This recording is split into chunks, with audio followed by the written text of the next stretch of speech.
अस्सलाम वालेकुम, ये this is Jawad and welcome back to another video. तो ले आए हूँ जी आपके लिए फाइनली केमिस्ट्री की जो प्रैक्टिकल नोटबुक है। तो जिन बच्चों ने अभी तक बनाई नहीं है उनके लिए भी हेल्प हो जाएगी और जिनका पेपर है उनके लिए भी हेल्प होगी।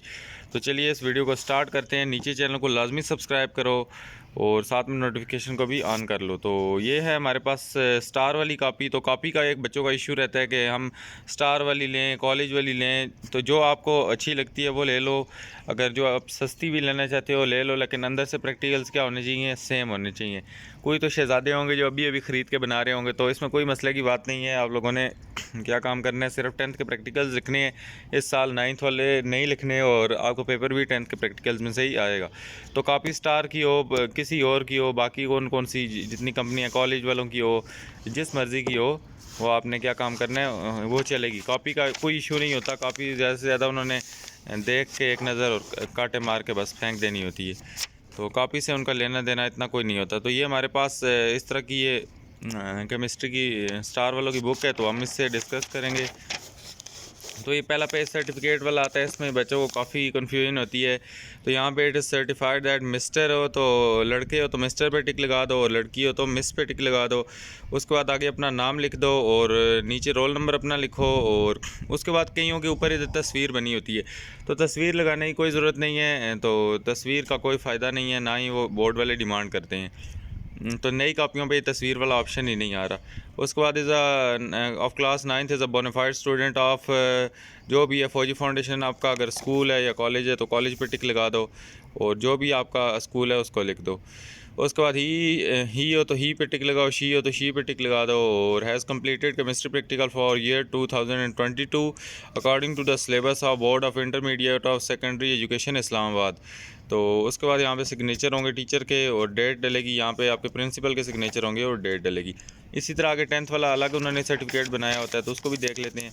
तो ये हमारे पास आ जाते हैं जी 9th के प्रैक्टिकल, जो कि 13 प्रैक्टिकल्स थे। ये तो अभी निकल गए, इनमें से काफ़ी इंपॉर्टेंट प्रैक्टिकल्स भी थे। तो ये हमारे पास 9th वालों के प्रैक्टिकल की लिस्ट है। तो ये आपके जो प्रैक्टिकल्स हैं, किसी की अगर मिक्स कॉपी है 9 10 दोनों की बनी हुई है तो वो भी चलेगी, उसका कोई मसला नहीं है कि आपको अलग कॉपी लेने की ज़रूरत नहीं है, फ़जूल पैसे खर्चने की ज़रूरत नहीं है। और उसके बाद ये 2 प्रैक्टिकल थे इलेक्ट्रोकेमिस्ट्री से, तो ये वाले भी अभी ख़त्म हो गए सिर्फ इस साल के लिए। बाकी अगले साल से दोबारा से काम शुरू हो जाएगा।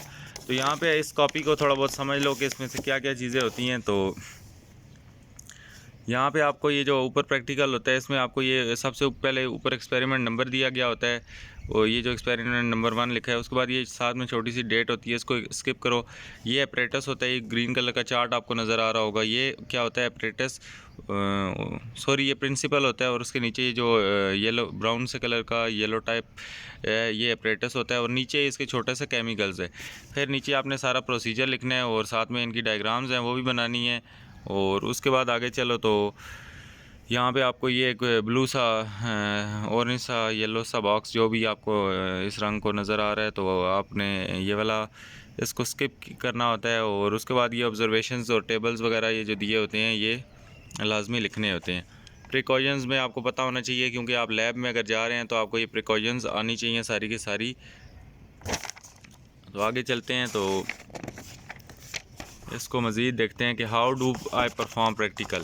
तो प्रैक्टिकल परफॉर्म करने के लिए जो हमारे पास ज़रूरी हिदायत उसने दी हैं वो हम पढ़ लेते हैं। Always come prepared in the laboratory for the experiment to be performed. इसमें कहता है कि always come prepared in the laboratory to for experiment to be performed. उसके बाद सबसे पहले अपनी तैयारी करके आपने लेबॉर्ट्री में जाना होता है। और उसके बाद है do not forget to bring your practical notebook, weight box, frictional weights, rubber pencil, geometry box. और ये चीज़ें आपने अपने प्रैक्टिकल एग्ज़ाम में भी लेके जानी है, इसीलिए आपको बता रहा हूँ। Handle all the glassware carefully so it does not break. आपने जाके केमिकल्स के साथ छेड़छाड़ नहीं करनी, और इन सारी चीज़ों को आपने प्रैक्टिकली वो करना है। उसके बाद आगे आता है कि always work quietly and systematically and carefully. तो ये जो मैनर्स हैं, ये एथिक्स हैं, ये जो आपको बोर्ड का एग्जामिनर होगा प्रैक्टिकल का, वो ऑब्ज़र्व करेगा कि आया कि बच्चों को ये बताए गए या नहीं बताए गए। Keep your notebook clean and neat. तो नीट और क्लीन नोटबुक अपनी रखनी है, गंदी मंदी नहीं करनी। उसके बाद उसके बाद आगे कहता है कि make sure that your apparatus is clean and dry. अपने अपरेटस को सबसे पहले साफ़ सुथरा करना है जब प्रैक्टिकल परफॉर्म कर रहे होगे, वो इन्हीं चीज़ों के नंबर देता है। उसके बाद always right the name, number of experiment, apparatus, chemicals, procedure, precaution and data. तो प्रिकॉशन आपने बेशक नहीं लिखनी, तो इसमें आपने एक्सपेरिमेंट नंबर लिखना है, अपरेटस लिखना है, केमिकल्स, प्रोसीजर और बाकी उसका जो डाटा है वो लिखना है। और on the right side of practical notebook. उसके बाद use the past tense for writing procedure and observation. तो हमेशा आपने पास्ट टेंस में ये सारी चीज़ें लिखनी होती हैं। उसके बाद always get the practical notebook signed by your teacher before living the laboratory. तो ये हर हफ्ते चेक करानी होती है, लेकिन खुदा वो जो हमारा पाकिस्तान है इसमें तो अल्लाह का शुक्र है कि टीचर आखिर में ही बस साइन कर देते हैं, और बच्चे भी हमारे महान हैं।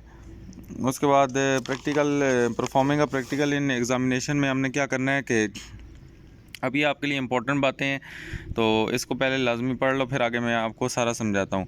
Do not forget to take your practical notebook, weight box, frictional weight, rubber pencil, और ये सारी चीज़ें तो आपके पास नहीं है, तो आप अपनी प्रैक्टिकल नोटबुक, उसके बाद आपने क्या काम करना है जी, अपना रबर पेंसिल और ज्योमेट्री बॉक्स वगैरह सारी चीज़ें लेके जानी है, ताकि डायग्राम्स वगैरह के लिए भी आपकी हेल्पफुल हों। और make sure that you have written your name and examination और roll number on your notebook. तो ये आपने मैंने आपको बताया है शुरू में, जो आपका पेज बना होता है उसको आपने फुल करना है।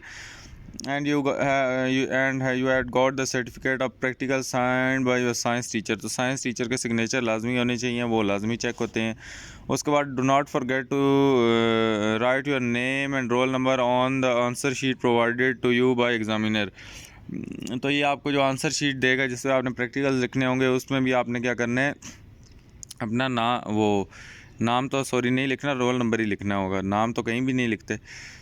बाय द वे अगर वो कहता है तो नाम भी आपने लिख देना है। उसके बाद do not forget to write the apparatus of experiment before starting the experiment. तो अपरेटस लाजमी लिखना है, जो जो चीज़ें आपको प्रोवाइड की जाएंगी वो आपका अपरेटस होगा। उसके बाद show the arrangement of apparatus to the examiner. Examiner को आपने शो करना है जो अपरेटस है उसको प्रॉपरली अरेंज करके। Show every step of experiment to the examiner. तो ज़ाहिर बात है वो घूम फिर के देख रहे होते हैं, तो आप बिल्कुल सलीके से एक्सपेरिमेंट करते हुए नज़र आएँ। अगर आपने स्कूल में किए हुए नहीं किए हुए तो फिर भी आपको कुछ जुगाड़ बताते हैं। उसके बाद शो एवरी स्टेप ऑफ ये हो गया। उसके बाद ड्रा नीट एंड लेवल डायग्राम्स। तो डायग्राम आपने नीट क्लीन ड्रा करनी है। उसके बाद write your observation and result briefly on the sheet after the experiment. तो उस शीट पे लिखना है। तो उसके बाद read again carefully your practical and add if anything is left mentioned then hand over the answer sheet to examiner. तो इसमें आपको क्या करना है कि सारी चीज़ों को रीड करना है केयरफुली, और एग्ज़ामिनर को यहाँ पे कई स्कूल्स वगैरह में ये होता है जिनका सेंटर अपना ही बनता है, तो वहाँ पे वो आप लोगों को चीटिंग वगैरह करा देते हैं। ये प्रैक्टिकल्स एक पेज पे लिख के सारे बच्चों को सर्कुलेट कर देते हैं। तो ऐसा होता है हर जगह, कई स्कूलों में नहीं भी होता, जहाँ पे उन बाहर से एग्ज़ामिनर आते हैं और उनके स्कूल वालों की बिल्कुल भी नहीं चलती, और या तो किसी और स्कूल में वो जाके प्रैक्टिकल दे रहे होते हैं। अपने स्कूल वाले कर लेते हैं अपने बच्चों के लिए कुछ ना कुछ। तो उसके बाद यहाँ पे ये जो लेबॉर्ट्री की फ़र्स्ट एड वगैरह वाली चीज़ें हैं, तो इसको हल्का फुल्का नज़र मार लो, वो आपसे वाइवा में पूछ सकता है। और अभी आगे चलते हैं और आपको बताते हैं कि ये आपको पता चल गया कि आपने प्रैक्टिकल परफॉर्म किस तरह करना है। और उसके बाद जो इम्पोर्टेंट चीज़ें हैं मैं आपको बता देता हूँ। फ़जूल चीज़ों को हम नहीं डिस्कस करेंगे क्योंकि अभी तो ज़ाहिर बात है टाइम नहीं है। तो उसके बाद आपको ये जो छोटी मोटी चीज़ें इस तस्वीर में बनी हैं इनका नाम आना चाहिए। जो कॉनिकल फ्लास है, राउंड बॉटम फ्लास है, उसके बाद इलेक्ट्रॉनिक बैलेंस है, थर्मामीटर है, ये स्प्रिंग बैलेंस, इनके आपको इंग्लिश में ये वाले नाम पता होने चाहिए। वायर गेज है, तो आप पता चले कि उधर एग्ज़ामिनर के सामने कहो यार वो शीशे वाला वो उठा के दो, वो ये उठा के दो, तो वो उठा के दो। उसके बाद ये जो स्प्रिंग बैलेंस है इसको कहो यार तराजू उठा के दो। तो आपने ये वाली वो करनी है। डिजिटल कैमरा वगैरह तो होता नहीं है। उसके बाद जो यहाँ पे ट्राईपॉड स्टैंड है, तो इसको आपने कहना है ट्राईपॉड स्टैंड उठा के दो। लड़के उधर अपनी ज़ुबान में लग जाते हैं, तो ये चीज़ें भी आपने उधर नहीं करनी। आपने एक आपका जो भी सेंटर बनना है, आप अपने स्कूल को रिप्रेजेंट कर रहे हैं, तो आपने एक अच्छे बच्चे की तरह उसको रिप्रेजेंट करना है।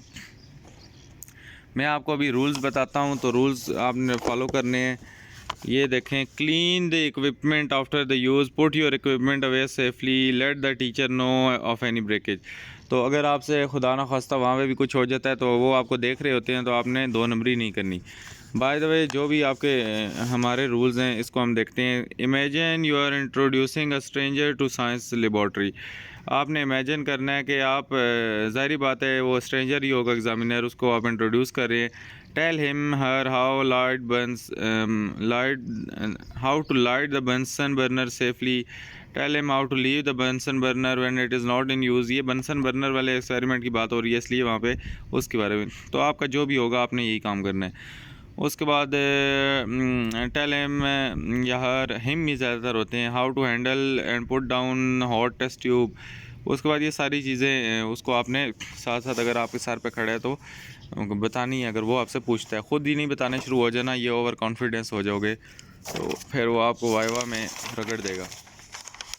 बाकी और टिप्स इसकी ये बताऊं तो उसके साथ आपने बदतमीज़ी नहीं करनी बिल्कुल, जिस तरह यार अभी आपका मतलब है ना, तो आपने अच्छा बन के रहना है। और थोड़ा बहुत अगर ये काम हो गया तो फिर तो वो आपको रगड़ देगा। तो इसीलिए ऐसा होल ग्रुप ने बिल्कुल अच्छा बिहेव करना है, तो वो आपको नंबर भी अच्छे देगा। नंबर क्योंकि प्रैक्टिकल के उधर ही लग जाते हैं, बाद में नहीं लगते, वही पेपर शेपर उसी वक्त चेक करके नंबर लगा के ले जाते हैं वहाँ से, स्कूल से ही। तो नंबर आपको वहाँ पे ही आपके टीचर्स को पता चल जाते हैं। अगर आपका अपना सेंटर है तो वो फिर भी आपको बताएंगे नहीं, लेकिन जो भी है। तो ये थोड़े बहुत रूल्स और हैं, ये भी मैं आपको पीछे भी बता चुका हूँ कि use the simple and clear words, और उसके बाद use the correct names for equipment. Beaker, इसको बीकर कहना है, इसको जार या कुछ और चीज़ें नहीं कहना। उसके बाद right in sentences which get straight into the point, state what happen step by step. तो स्टेप्स को आप छोटा करके अपनी वर्डिंग में भी लिख सकते हैं, जो परफॉर्म कर रहे हैं वो लिख सकते हैं। ज़रूरी नहीं कि आपने इधर बुक से रट्टे मारने हैं, कोई आपने यहाँ से प्रैक्टिकल याद नहीं करके जाना, बस उसको समझ लो और उसको अपनी वर्डिंग में वहाँ पे जब परफॉर्म करोगे तो लिख देना। बाकी ये मैं इधर 10th वाले प्रैक्टिकल्स में आता हूँ और आपको कुछ समझाता हूँ। पहले चलो इधर से देख लो, ये हमारे पास एक्सपेरिमेंट होता है, जिन्होंने लिखा भी शहजादों ने नहीं है। तो एक्सपेरिमेंट में आपके पास ये सबसे पहले ये जो अपने एक्सपेरिमेंट ये लिखना होता है, determine the melting point of naphthalene. उसके बाद इसका प्रिंसिपल लिखना होता है। उसके बाद ये इसका एपरेटस और केमिकल लिखना होता है, और उसके बाद ये सारा प्रोसीजर होता है। और फिर ये वाला ये जो बॉक्स है ये नहीं लिखना होता, ना ही वो नोट छोटा सा लिखना होता है, और इसको पूरे के पूरे को आपने स्किप कर देना है। और एंड पे ये जो चीज़ इंपॉर्टेंट है, प्रिकॉशंस भी आपने साइड वाली नहीं लिखनी होती, और ये सिर्फ आपने पढ़ लेनी है ताकि आपसे वो गलती ना हो। उसके बाद ये ऑब्जर्वेशन है, ये आप जो ऑब्ज़र्व करोगे ये मैटर करती है, और इसका जो रिज़ल्ट है फाइनली ये मैटर करता है। और ये नीचे जो बॉक्स है ये इसको भी स्किप कर दो, रिज़ल्ट से नीचे आपने कोई चीज़ भी नहीं लिखनी। अभी मैं चलता हूँ ज़रा 10th के प्रैक्टिकल्स पे। अभी 9th को तो है ही नहीं, वैसे आपको पीछे से जो चीज़ें समझाई हैं उनको समझ लिया होगा, उम्मीद है आपने। तो मैं इधर से 10th के प्रैक्टिकल ओपन करता हूँ।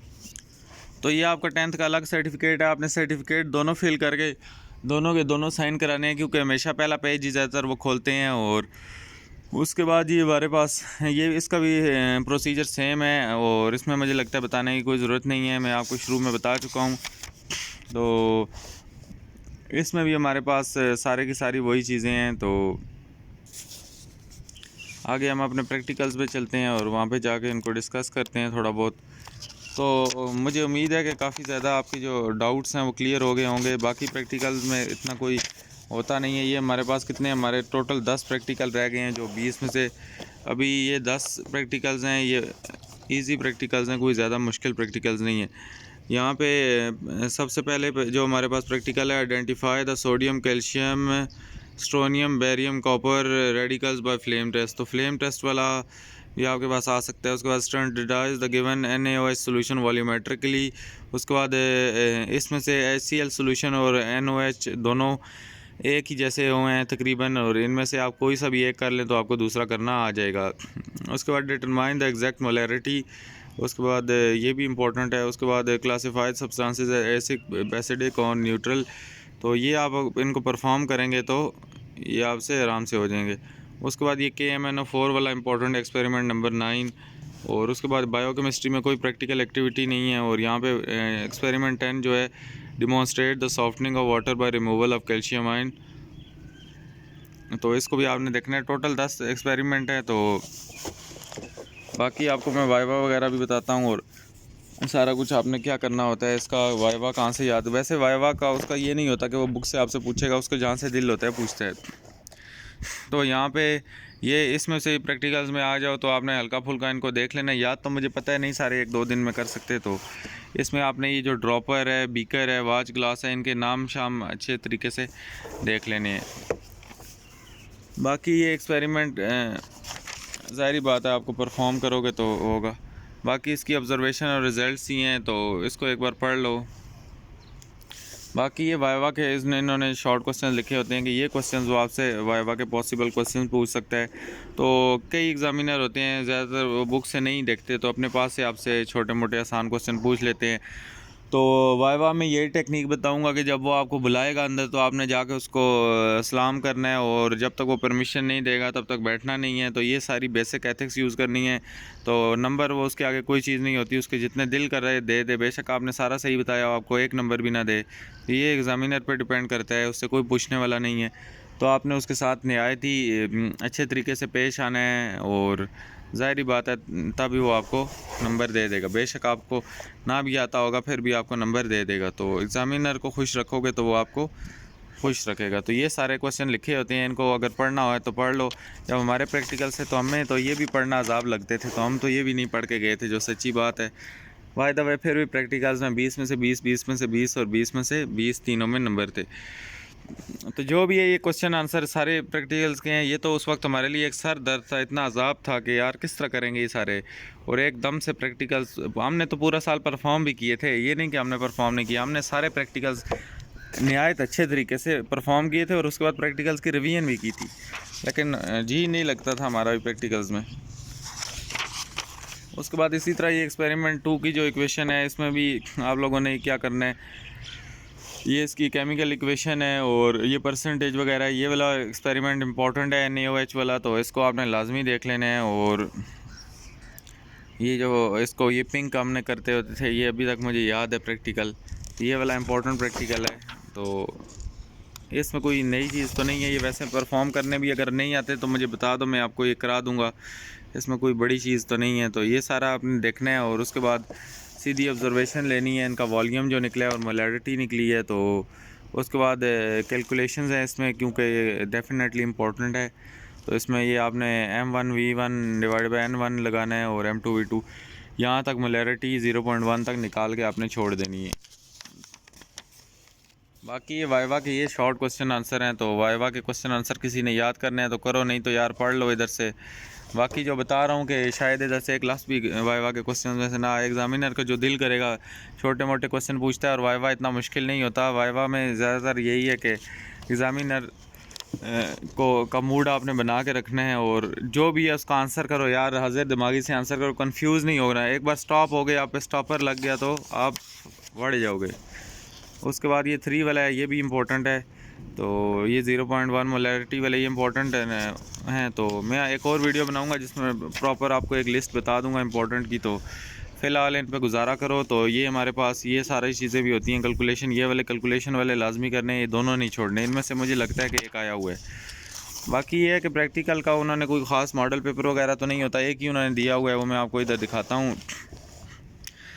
आपका पेपर इस टाइप का होगा मॉडल पेपर में। और हमारे पास ये federal board SSC chemistry practical model question paper है। और इसमें वो क्या कहता है कि सबसे पहला जो आपका क्वेश्चन होगा, इसमें आपने क्या लिखना होगा, right the equation procedure equation observation and calculation. तो ज़ाहिर बात है कैलकुलेशन वाला प्रैक्टिकल इसमें से ज़्यादा इंपॉर्टेंट है। तो इसमें प्रिपरेशन ऑफ स्टैंडर्ड सोल्यूशन। तो अगर हम पीछे अपने प्रैक्टिकल्स पे जाते हैं तो मेजर एक्सपेरिमेंट्स आएंगे और फिर माइनर्स आएंगे। तो मेजर में हम ये स्टैंडर्ड और फंक्शनल ग्रुप वाले में से एक एक आएगा। जो आपको पीट रहा हूँ कि स्टैंडर्डाइज वाले पहले 2 हैं, ये दोनों इंपॉर्टेंट है। तो यहाँ पे देखो, इससे एक मुझे लगता है आएगा ही आएगा। तो यहाँ पे भी हमारे पास दूसरा है आइडेंटिफिकेशन ऑफ फंक्शनल ग्रुप। तो पीछे जाते हैं तो फंक्शनल ग्रुप वाला इसमें से देखते हैं कौन कौन से हैं। तो ये मैं KMnO4 वाला जो आपको कह रहा हूँ ये भी आ सकता है। बाकी ये फैलन टेस्ट और टॉलरेंस टेस्ट भी एक है, लेकिन KMnO4 वाला और ये फर्स्ट 2 जो हैं बाकी एसिड बेस वाला तो किसको नहीं करना आता, वो तो बहुत ईजी है। और इसमें से आपके पास 9th में से पहले आता था, अब आपके पास दोनों मेजर के मेजर एक्सपेरिमेंट जो आएंगे वो 10th में से आएंगे। और ये दोनों के दोनों ही आपने करने होंगे। इनमें से आपको 5 और 5 10 नंबर मिलेंगे और एक की चॉइस होगी identify the hardness of water, ये 9 से आई थिंक सो आया हुआ है। तो ये जब भी सारे आपको 10 से आएंगे और इनमें आपके पास एक की चॉइस भी होगी तो आपने 2 करने होंगे। उसके बाद माइनर को आपने क्या लिखना होगा, इनको आपने क्या लिखना होगा, सिर्फ लिखना होगा जो क्वेश्चन नंबर 1 और 2 है मेजर एक्सपेरिमेंट, और जो माइनर है इनको आपने सिर्फ क्या करना होगा, परफॉर्म करके उसको दिखाना होगा। और ये दोनों हैं आइडेंटिफिकेशन ऑफ सेचुरेटेड अनसेचुरेटेड, और ये एसिड बेस साल्ट वाले, ये परफॉर्मेंस में इंपॉर्टेंट है, बाकी लिखने में इंपॉर्टेंट नहीं है। लिखने में मोलैरिटी वाला सबसे ज़्यादा इंपॉर्टेंट है, वो 2 आप कर लो तो बेशक कोई भी ना करो तो आपका ये जो पहला पार्ट है मेजर एक्सपेरिमेंट्स वाला ये हो जाएगा। उसके बाद माइनर में दूसरा आइडेंटिफिकेशन ऑफ सेचुरेटेड, तो इसमें आपको हमेशा आइडेंटिफाई वाले आएंगे, और जो ऊपर वाला है उसमें प्रेसिशन। तो इधर से आपको 10 नंबर तो ऊपर से मिल गए, 11 12 13 14 नंबर आपको इसके मिल गए। नोटबुक आपकी देखी जाएगी, नोटबुक जैसी भी है लेके चले जाओ, डायग्राम्स बनी हो, इतना अंदर से खोल के कोई भी नहीं पढ़ता। या तो हमें तो उन्होंने जाके बोला था कि आप अपनी नोटबुक जाके रख दो, और उन्होंने खोल कर देखने तक की जहमत नहीं की। तो हमें इतना दुख हुआ यार, पूरा साल नोटबुक बना बना के और आखिर में ये हुआ। तो उसके बाद वाइवा के 2 नंबर हैं, तो इस 2 नंबर के लिए ज़्यादा अपने आप को हेडेक ना करो, बाकी नंबर जो हैं ऊपर वाले उनको साइड पे गोल करो। और अगर आपको ये पहले 2 जो मैंने आपको के वो बताए हैं स्टैंडर्ड सॉल्यूशन वाले समझ नहीं आते तो ये मुझे बताओ, मैं आप लोगों को समझा दूंगा प्रैक्टिकल्स। नीचे कमेंट करने की देर है, मैं आप लोगों के लिए इतनी मेहनत से वीडियोस बनाता हूँ। अभी भी देख लो, ये पीछे धूप निकल आई है, सुबह सवेरे वीडियो बैठ के बना रहा हूँ।